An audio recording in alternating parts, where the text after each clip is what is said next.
Bonsoir donc, et je suis vraiment ravi de me retrouver avec vous ce soir. Je dois dire que je suis très impressionné, parce que c'est la première fois que je suis aussi haut.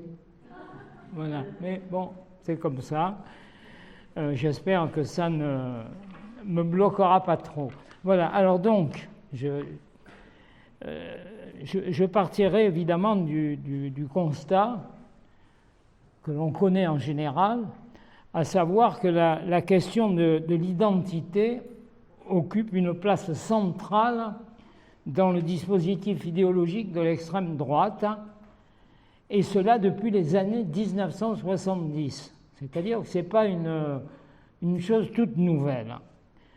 En ce temps-là, pour les plus anciens, ils s'en souviennent, cette extrême droite n'était pas encore sortie de l'isolement qu'avaient produit ces liens étroits avec les fascismes européens dans l'entre-deux-guerres.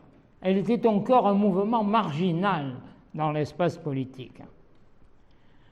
Mais avant de revenir sur cette question de l'extrême droite, je vais commencer peut-être par un petit rappel de la manière dont la fixation sur l'identité, pouvant aller jusqu'à l'obsession identitaire, on y reviendra, pour indiquer comment elle s'est installée dans le paysage idéologique français et européen à un moment bien particulier de l'histoire mondiale, quand, après 1973, la grande croissance qui s'était amorcée au lendemain de la guerre s'est mise à buter sur les dérèglements de la crise économique. Et alors se sont installés les premiers doutes sérieux sur les vertus de la démocratie occidentale. Et je dois dire tout de suite, d'emblée, que l'extrême droite va s'engouffrer dans ces doutes et ces inquiétudes. Et donc, mon point de départ sera de décrire rapidement, très rapidement, un moment, ou plus exactement un processus qui va s'étaler sur un quart de siècle, et dans ce quart de siècle, il y a 4 révolutions qui vont se succéder, puis vont se combiner. Le point de départ, il est en 1975. Cette année-là, un think tank, comme on dit maintenant, mondial, très élitiste, qui rassemble les sommités de l'économie et de la politique mondiale, sous les auspices de Rockefeller, entre parenthèses, un think tank mondial très élitiste qui s'appelle la Commission trilatérale, publie un rapport copieux expliquant que les mécanismes de la démocratie représentative ne sont plus capables de faire face à la montée des demandes sociales dans des sociétés devenues à la fois des sociétés de masse et des sociétés de consommation. Et donc le rapport propose une solution. La solution, c'est de mettre en place une forme nouvelle de gouvernance. C'est en 1975 que le mot de gouvernance entre dans l'espace public. Une gouvernance, le terme vient de l'entreprise, du vocabulaire de l'entreprise aux États-Unis, c'est corporate governance. Excusez-moi la prononciation, ce n'est pas simplement à cause de l'accent, c'est que je ne suis pas très bon, je suis un vrai français, je parle très mal. C'est la logique donc technocratique des compétences qui doit se substituer à celle de la représentation pour, l'objectif est énoncé, relégitimer l'autorité, retrouver le chemin de l'efficacité et éviter les explosions sociales du type 1968. Deuxième moment. En troisième lieu, à peu près, premier moment. À peu près au même moment, en 1977, un philosophe d'extrême droite qui s'appelle Alain de Benoît énonce une thèse originale. Il explique cette année-là la chose suivante. Au XIXe et au XXe siècle, dit-il, dans des sociétés nationales où dominent les manques, la question de l'égalité est la question centrale. Mais au XXIe siècle, dans une planète mondialisée où se combinent la marchandisation universelle et la consommation de masse, la question centrale devient celle de l'identité. Qui sommes-nous et sommes-nous capables de rester ce que nous sommes? Je fais une courte citation de ce qu'écrit de Benoît en 1977. Le désir d'égalité succédant au désir de liberté fut la grande passion des temps modernes, celle des temps postmodernes sera le désir d'identité.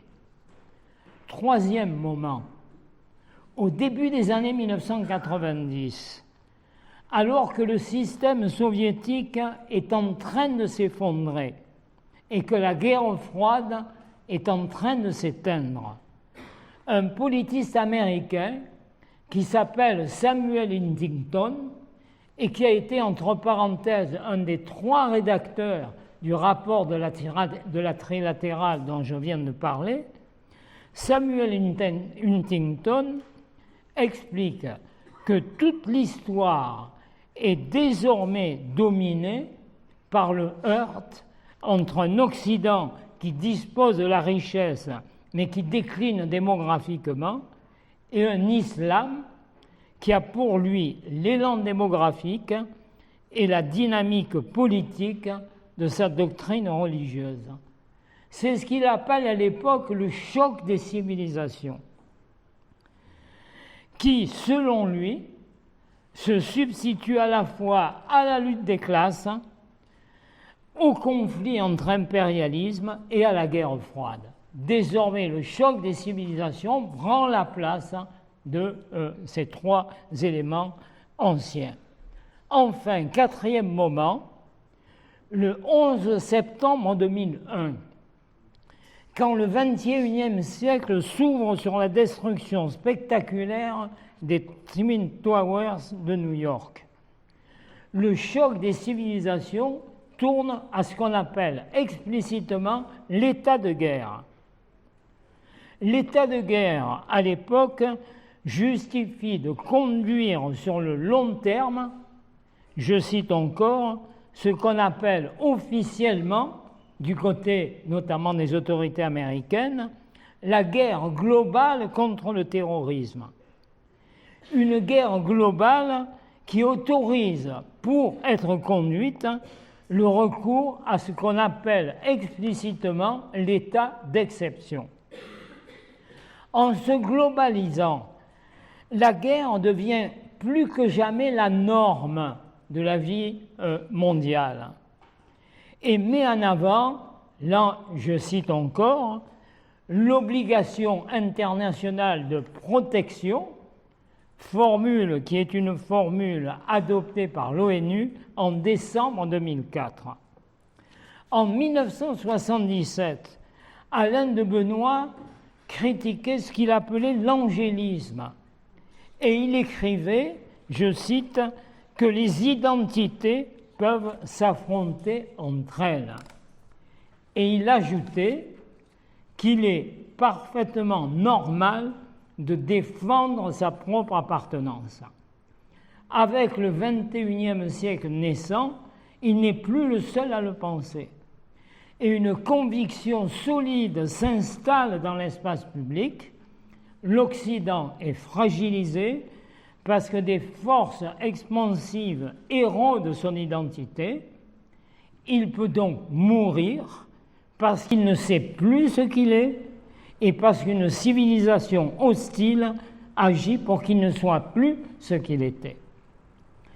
La sécurité fondée sur la redistribution était le drapeau de l'État régulateur des 30 Glorieuses, entre 1945 et 1975. Au début du XXe siècle, la scène a changé. L'insécurité et le besoin de protection deviennent des facteurs de légitimité maximale pour un État qui se veut économiquement modeste, mais politiquement actif. Et à partir de ce moment-là, un sentiment se met à recouvrir toutes les peurs. Nous ne sommes plus chez nous et notre identité est menacée. L'islam est le nouvel ennemi principal, c'était l'Union soviétique pendant la guerre froide, et son vecteur le plus puissant se trouve dans la percée des mouvements migratoires. On redoutait autrefois, depuis longtemps, les effets de l'immigration sur la masse salariale et sur l'emploi. Désormais, la hantise se fixe sur le grand rassemblement, cette formule inventée par l'horrible Renaud Camus, un grand remplacement inéluctable si un sursaut national et protectionniste ne vient pas l'enrayer. Pour beaucoup, l'horizon historique des dominés a donc changé. Il ne s'agit plus pour eux de s'émanciper, mais de ne pas être remplacés. D'ores et déjà, nous constatons que, en ce début du XXe siècle, l'identité se rattache très tôt à d'autres thèmes qui résonnent avec elle. On constate que l'extrême droite a une primauté certaine dans la formalisation du thème identitaire. C'est l'apport d'Alain de Benoît.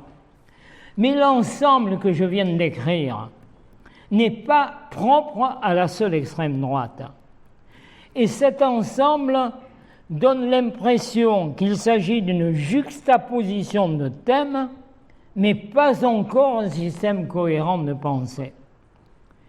Et j'ai l'impression que la force de l'extrême droite est d'avoir su se couler dans un air du temps. Elle n'a pas inventé la totalité des thèmes que je viens de décrire, mais elle se coule dans cet air du temps et elle va contribuer à donner à une cohérence à ce qu'il n'en avait pas encore au début de ce siècle.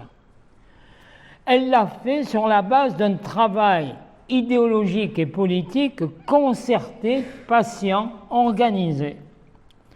On sait que l'immigration a été le premier point d'ancrage de ce qui s'appelle à l'époque le Front National, dirigé par le papa de Marine, donc par Jean-Marie Le Pen. Au départ, le Front National fait ouvertement de l'immigration la cause de l'insécurité et la cause du chômage de masse. En 1978, alors qu'il est encore ultra minoritaire, le Front National lance un slogan qui va faire Flores. Je cite, « 1 million de chômeurs, c'est 1 million d'immigrés en trop ». Dès 1984, il pousse plus loin l'argumentaire et peu à peu il le déplace.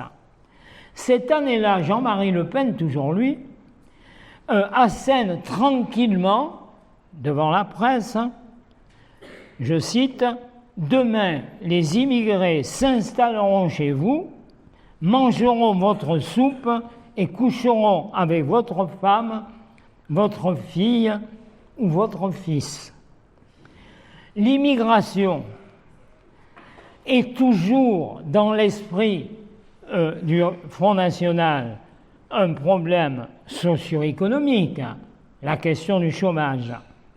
Mais c'est aussi un problème de sécurité et de civilisation.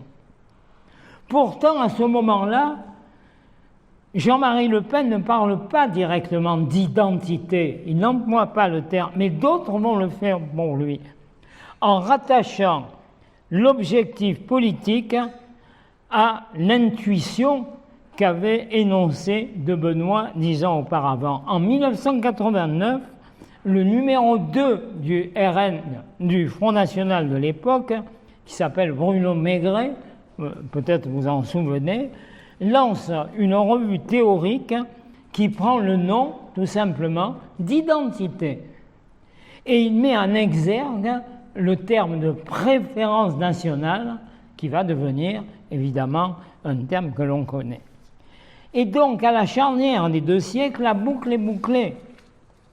L'immigré n'est plus seulement celui qui prend le travail des Français de souche, comme on dit, mais c'est aussi celui qui menace une identité française fondée sur les valeurs chrétiennes et gangrénée à la fois par la violence terroriste de l'islamisme et par un communautarisme religieux dont le fameux foulard islamique est le support d'entrée dans l'espace public.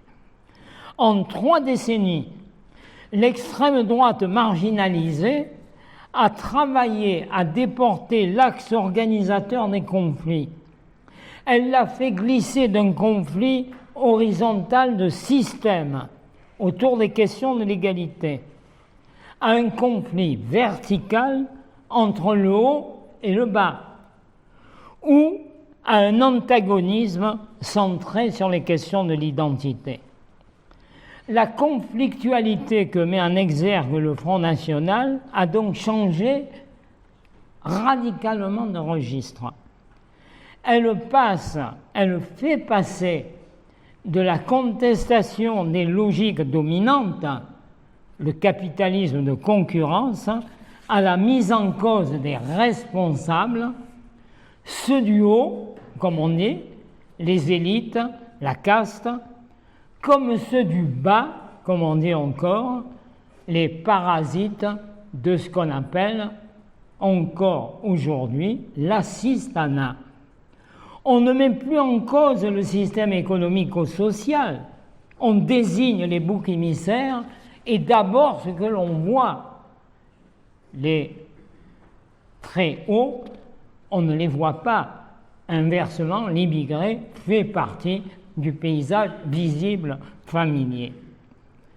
La stigmatisation de l'autre, qu'il soit socialement ou ethniquement défini, devient en elle-même l'horizon de la lutte immédiate et des alliances de long souffle. De ce fait, le risque latent sur cette base-là est de voir la colère attisée du côté de la droite comme de celui de la gauche se transformer en ressentiment. Or, le ressentiment, historiquement, on sait par ailleurs que ça a été un des ressorts majeurs de l'expansion des fascismes historiques de l'entre-deux-guerres. Désormais, nous ne sommes plus face à une juxtaposition de slogans, mais devant une cohérence qui dessine les contours d'un véritable projet global de société. Dans un monde qui combine les inégalités et la concurrence généralisée, l'incertitude devient la norme. L'incertitude génère l'inquiétude, qui devient un thème dominant. Elle nourrit le désir d'une protection qui ne peut être que nationale. Et elle stimule le fantasme de la frontière hermétique, ou que l'on doit rendre à ce point hermétique que la meilleure figure de la frontière devient le mur. Comme vous le savez, on n'a jamais construit autant de murs dans le monde que depuis que le mur de Berlin est tombé. La production de richesses ne pouvant être infinie, on ajoute à cette cohérence une autre idée, qui est que le plus raisonnable, si la production ne peut pas croître à l'infini, le plus raisonnable est de réduire le nombre de ceux qui la partagent. Le national plutôt que l'étranger, le travailleur plutôt que l'assisté, le français de souche plutôt que le naturalisé. Dans un monde instable et dangereux, on installe la conviction qu'il faut conforter l'existence d'une communauté majoritaire appuyée sur une identité nationale ancienne tenue pour prioritaire. Là, dit l'extrême droite, est la clé de la sécurité retrouvée et le ressort de l'élan national. Désormais, dans l'univers mental diffusé par le Rassemblement national, l'économique, le social et le politique forment un tout entremêlé. Il ne suffit donc pas, si c'est un tout entremêlé, pour combattre le Front national, de se dire il suffit de mettre l'accent sur le social. Le social fait partie du projet du Rassemblement national, dans une forme qui est la sienne. Le social est renvoyé à l'assistanat, mais c'est du social. Il rattache donc sa proposition de social, comme son discours sur l'identité, à un projet bien plus global qui légitime chacune des pièces du discours de ce Rassemblement national. Et je dirais, c'est sans doute l'aspect sur lequel j'ai envie de mettre l'accent, à savoir que si l'on veut aller jusqu'au bout de la réflexion, l'attirance pour le Rassemblement national, ça n'est plus seulement, comme ça a pu être au départ, une forme pervertie de contestation sociale contre des boucs émissaires et pas contre un système, mais de contestation sociale pour des catégories populaires qui se sentent délaissées par les abandons de l'État-providence venant aussi bien de la gauche que de la droite. Cela reste dans le discours du Front national. Mais l'expansion de l'extrême droite n'est pas due seulement à l'expansion de la colère. Elle relève aussi d'une adhésion à des idées et à un projet. Adhésion intuitive et formalisée à un projet cohérent qui s'adresse à la majorité des natifs, entre guillemets, délaissés par les élites et menacés par la poussée des flux migratoires. C'est là une des forces, à mon avis, que l'on sous-estime souvent de l'influence du Front national. C'est l'identité, par exemple, n'existe pas en elle-même. Elle est adossée à un ensemble qui est capable de relier l'angoisse identitaire, la peur de ne plus être chez soi, l'obsession de la protection nationale, le culte de la frontière, de la limite, l'attente sociale, la valeur travail contre l'assistanat et la proposition classique d'une démocratie rendue au peuple majoritaire des Français de souche en utilisant éventuellement même la préférence pour le référendum plébiscite. C'est un projet cohérent qui relève à la fois du rationnel et de l'affectif, qui est capable à la fois de rassurer et de mobiliser, rassurer ceux qui sont inquiets et de mobiliser ceux qui veulent changer l'état des choses existants. Pour le combattre, il ne suffit donc pas de le démonter pièce à pièce et de mettre en exergue, par exemple, sa faiblesse sociale, puisque le social fait partie du projet même du Rassemblement national. Cette cohérence, il faut la comprendre et en mesurer les ressorts. Et j'y reviendrai tout à l'heure, il faut raccorder la proposition, la contestation de ce projet à la promotion d'un projet alternatif capable de donner du sens à la demande sociale. Il le faut d'autant plus que les autres forces politiques se sont trop souvent raccrochées peu ou prou aux thématiques d'extrême droite. C'est bien sûr le cas de la droite classique, de Sarkozy et de sa grande opération, vous vous en souvenez, sur l'identité française en 2017-2018, jusqu'à bien sûr le cas presque caricatural de Ciotti aujourd'hui. C'est le cas de la variante la plus conservatrice de la droite classique. C'est le cas, en tout cas, de tout un pan de la droite intellectuelle, dont Alain Finkielkraut et Michel Onfray sont des figures significatives. Finkielkraut est celui qui a donné la caution philosophique à cette formule qui est la formule la plus partagée, nous ne sommes plus chez nous. Voilà. Finkielkraut a donné l'onction de la haute philosophie à cette vérité particulièrement dangereuse.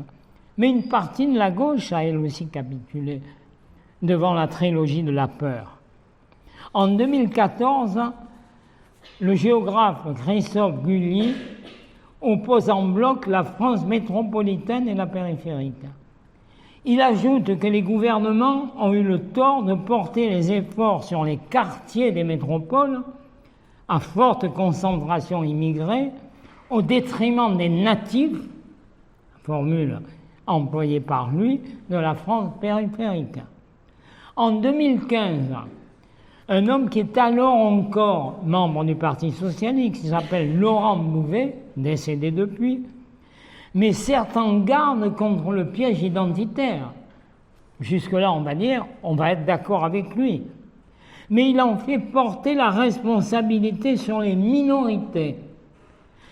Je cite, qui, en insistant sur la diversité, je cite encore, et en récusant l'intégration, je cite une dernière fois, pas tout à fait, attise les crispations identitaires de la majorité. Et donc, si l'on suit Laurent Bouvet, face à ce qu'il appelle l'insécurité culturelle, c'est l'invisibilité des discriminés qui serait la solution. Comme l'était autrefois le cantonnement à part des classes dangereuses et l'invisibilité des ouvriers dans la cité industrielle en expansion. Au nom de l'insécurité culturelle, on considère que sont responsables de cette insécurité non pas les désordres du monde, mais les minorités qui demandent à être reconnues. Étonnant renversement, ce sont les victimes d'un système qui deviennent les auteurs des maux d'une société. De même que le raidissement intellectuel d'un Alain Finkielkraut a préparé la radicalisation de la droite classique, cette radicalisation ne vient pas comme ça, j'allais dire de façon miraculeuse, elle s'est construite. De même, les brûlots d'intellectuels venus de la gauche ont nourri l'inflexion vers la droite de bien des discours de la gauche officielle. Et à l'arrivée, s'installe dans le débat public un étrange continuum qui relie une extrême droite conquérante, une droite déboussolée et une partie, heureusement une partie seulement, de la gauche à la recherche du peuple qui l'a délaissé. Et on se trouve de ce fait, à l'issue de ce mouvement, devant des paradoxes extraordinaires. La République est convoquée pour délégitimer les combats nécessaires contre les discriminations. La laïcité est encensée pour vanter l'uniformité des croyances et des mœurs. L'universalisme, grande conquête des Lumières du XVIIIe siècle, sert à prôner l'intégration pure et simple des minorités dans le moule de la majorité. Quant à l'immigration, elle est presque toujours un risque qu'il convient de canaliser quand il ne s'agit pas de la stopper, comme l'a réclamé, vous en souvenez peut-être crûment, Manuel Valls en décembre 2021. Je vais enfin essayer de terminer dans les temps qui m'ont été heureusement impartis en faisant quelques réflexions sur comment on se sort du piège identitaire. D'abord, je dirais rapidement, on s'en sort en essayant de ne pas y rentrer. C'est-à-dire, on s'en sort déjà en ne se livrant pas à ce que l'on a pu dire parfois. Il faut entendre ce que dit l'extrême droite. Elle pose des bonnes questions, mais elle donne de bonnes réponses. D'une certaine façon, on peut se dire ça a l'apparence du raisonnable. Mais la pratique montre que chaque fois qu'on s'est engagé dans cette voie, on entre dans le débat, dans les termes posés par le Rassemblement national, au bout d'un moment, on finit par passer, j'allais dire, de capitulation en capitulation. Donc, si l'on ne veut pas, pour sortir des pièges, le mieux, c'est d'abord de ne pas y rentrer. Mais il ne faut pas s'en tenir là. Il faut d'abord comprendre les ressorts de l'obsession identitaire qui perturbe aujourd'hui les cultures politiques en Europe et sur plusieurs continents. En fait, l'obsession identitaire, elle s'ancre dans une évolution de très longue durée. Dans les sociétés anciennes, avant le temps de l'industrie et de la ville, l'individu s'effaçait devant la communauté, par exemple communauté urbaine ou communauté rurale, qui enserrait l'individu, qui d'une certaine façon le corsetait, mais qui le protégeait. Dans ce temps-là, il n'y avait pas besoin d'identité, le terme n'est pas utilisé. Chacun est à la place que la Providence lui a assignée et qui doit rester la sienne. Mais tout change avec la société moderne, de l'industrie et de la ville. À partir du XVIe siècle, les bouleversements sociaux font éclater les cadres anciens. Du coup, les valeurs ne sont plus celles de l'ordre immuable des choses auxquelles on doit obéir parce que c'est Dieu qui l'a voulu. On passe à la recherche, au contraire, de la liberté et de l'autonomie. Mais la liberté, elle a un prix. L'individu qui émerge doit tout à la fois se définir lui-même et se situer par rapport à la société des autres. Il doit s'identifier et justifier de l'identité qu'il reconnaît comme étant la sienne. Or, cette ouverture vers le libre arbitre fondée sur la raison, c'est la culture des Lumières, peut être source d'inquiétude. Que faire de cette liberté? L'autonomie, on le sait, c'est une valeur positive, mais elle peut s'ouvrir sur la solitude sur l'angoisse, et l'angoisse sur le traumatisme. Et au fond, c'est ce que nous sommes en train de vivre. Quand les équilibres de l'économie, de la société, de la politique se défont, quand la communauté de classe recule, quand les grandes idéologies s'érodent, l'identification entre en crise, on finit par ne plus savoir véritablement ce que l'on est, ce que l'on veut être. Et quand tout se passe alors dans ce moment qui est un moment d'incertitude, nourrissant l'inquiétude, tout se passe comme s'il ne restait que deux manières de faire face à cette incertitude. C'est soit l'espérance dans un au-delà qui nourrit, on le sait, les fanatismes religieux, soit la sécurité offerte par le nombre, c'est-à-dire la majorité. Et à un moment donné, ce qui va rassembler le plus efficacement les individus, ça n'est plus le projet que l'on va construire ensemble, c'est le rassemblement autour de ce que l'on a à défendre. Et ce que l'on a à défendre, c'est cette identité rassurante, fermée, dont il faut à tout prix protéger, et protéger en éventuellement désignant un adversaire bien identifié, dont il faut se protéger, qu'il faut repousser, quand ce n'est pas qu'il faut l'éradiquer. L'évidence de l'identité se niche dans cette simplification.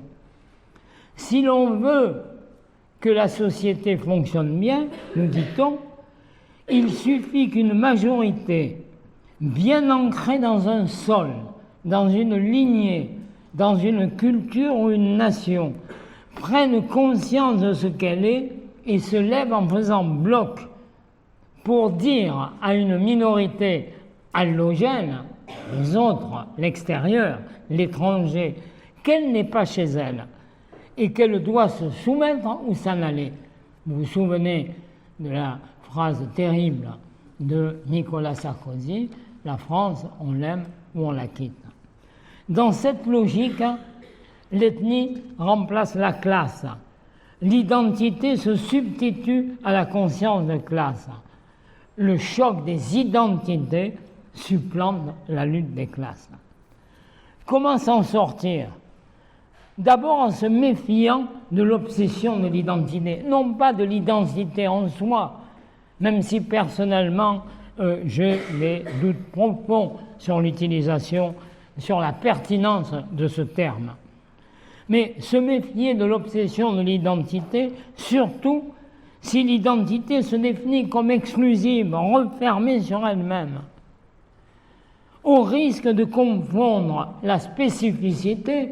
Il est vrai que les individus et les groupes doivent être considérés comme égaux en valeur, mais ils ne sont pas les mêmes. On est spécifique. Mais il ne faut pas confondre la spécificité et la différence. On peut aimer la spécificité, mais se méfier de la différence. Parce que la tentation qui vient immédiatement sur la base de la différence, c'est que l'identité se définit plus facilement contre les autres identités qu'à partir de ses propres valeurs. Au fond, je dirais qu'il vaut mieux partir d'une autre idée. C'est que pour s'identifier, les individus ont besoin de s'identifier pour eux-mêmes et pour les autres. Pour s'identifier, il n'y a pas besoin de se fondre dans une identité préalable, sociale, ethnique ou religieuse qui prendrait le pas sur toutes les autres.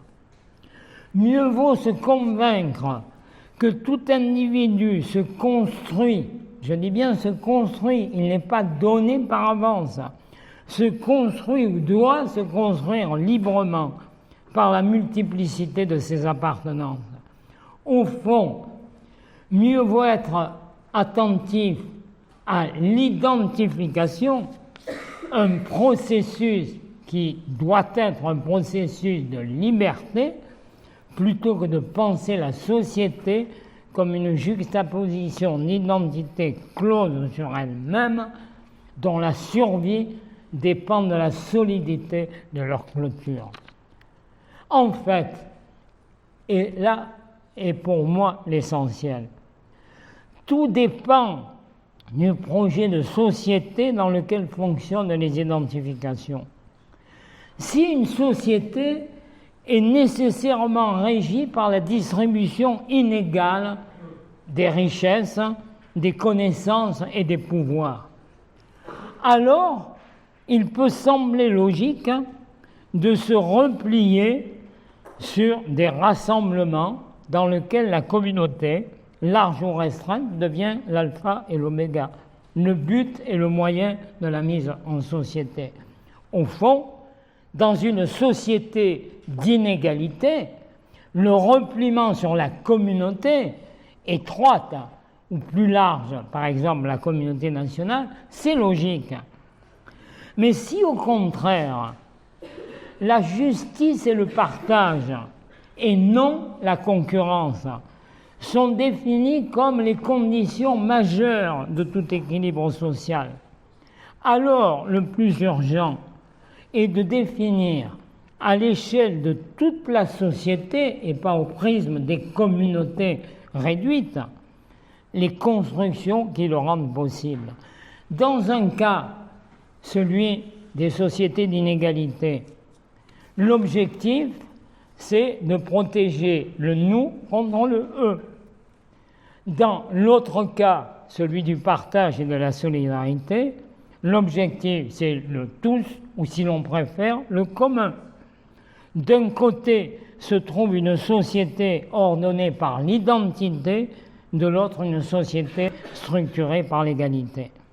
Et donc, si l'on veut casser les ressorts de l'attraction de l'extrême droite, il ne suffit pas de dénoncer ces faux-semblants, ces mensonges ou le caractère dangereux de ces propositions. Il faut le faire, mais ça ne suffit pas. L'histoire le montre d'ailleurs. Si le monde des ouvriers, à l'origine, les ouvriers, c'est un monde éclaté. Si le monde des parts des ouvriers s'est constitué en classe, ce n'est pas sur la base de la seule dénonciation du statut dominé du groupe ouvrier. Ça n'est pas sur la base de la seule dénonciation des effets intolérables de la domination et de l'exploitation. Ce qui a permis au monde ouvrier de s'unifier et de peser sur le devenir de la société, c'est le fait que ces ouvriers ont affirmé le poids de leur nombre en se faisant mouvement ouvrier. Et les ouvriers constitués en classe se sont forgés une conscience de classe, une classe consciente d'elle-même, en proposant à la société le projet d'un avenir social débarrassé de toute subordination et donc fondé sur l'égalité.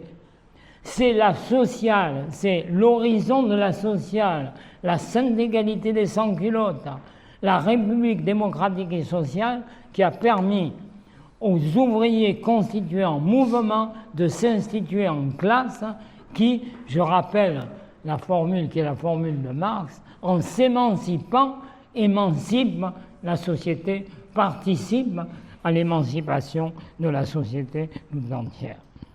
Et je pense qu'aujourd'hui, nous nous trouvons dans une situation analogue. Un peuple éclaté qui peut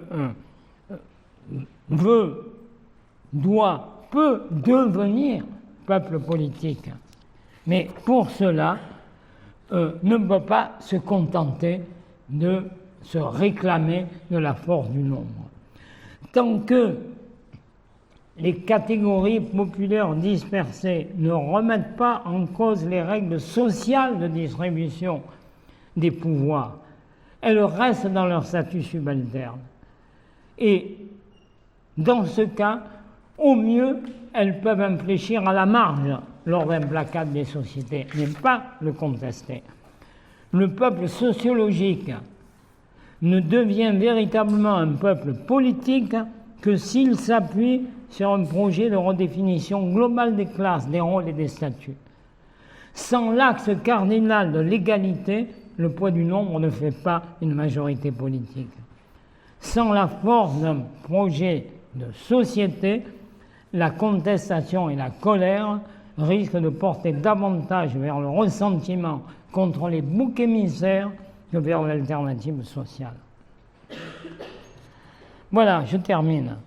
Quand la société est dominée par l'obsession de l'identité, elle finit par séparer cela même qu'elle est supposée réunir.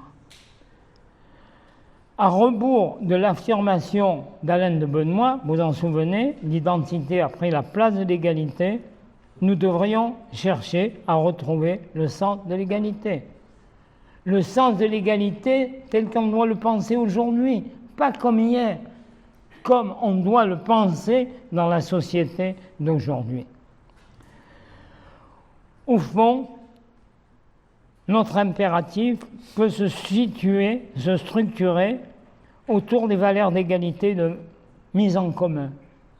Mais j'ai l'impression que le parti pris le plus fondamental, celui qui devrait être le socle de tout projet progressiste, au-delà de la question de l'égalité et de la mise en commun, c'est le projet de l'émancipation. Le but n'est pas de libérer les individus et les groupes, mais c'est de permettre à chaque être, où qu'il soit et quel qu'il soit, de s'émanciper par lui-même et donc de se libérer de toute tutelle. Comment parviendrait-il à se libérer de toute tutelle si au départ il était prisonnier de l'assignation des identités? Il faut donc se débarrasser de cette identité pour pouvoir s'identifier de façon libre. J'ai totalement fini, je vous ai assez assommé. Ce que je vous ai raconté, ce n'est pas nécessairement très exaltant, hein, vous avez remarqué. Mais moi, j'ai tendance à penser que quand on veut faire face à une situation difficile, et nous y sommes, mieux vaut la regarder en face plutôt que de se rassurer à bon compte. Et moi, je fais partie de ceux qui aiment beaucoup la formule que l'on cite souvent, que l'on attribue au grand penseur italien Antonio Gramsci, et qui est en fait une formule que Gramsci a appliquée à Romain Rolland, à savoir que si l'on veut agir dans la société, il faut savoir conjuguer le pessimisme de l'intelligence et l'optimisme de la volonté.